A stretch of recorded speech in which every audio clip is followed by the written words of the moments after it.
اور پہاڑ چلائے جائیں گے تو وہ ریت ہو کر رہ جائیں گے۔ بے شک دوزخ گھات میں ہے، یعنی سرکشوں کے لیے کہ ان کا وہی ٹھکانہ ہے، اس میں وہ صدیوں پڑے رہیں گے۔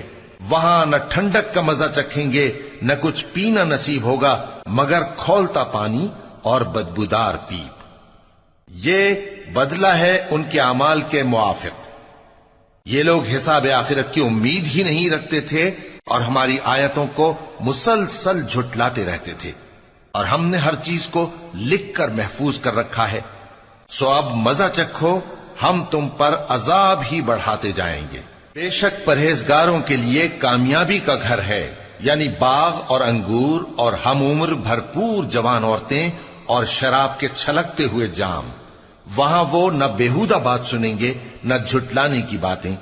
اے نبی صلی اللہ علیہ وآلہ وسلم، یہ تمہارے پروردگار کی طرف سے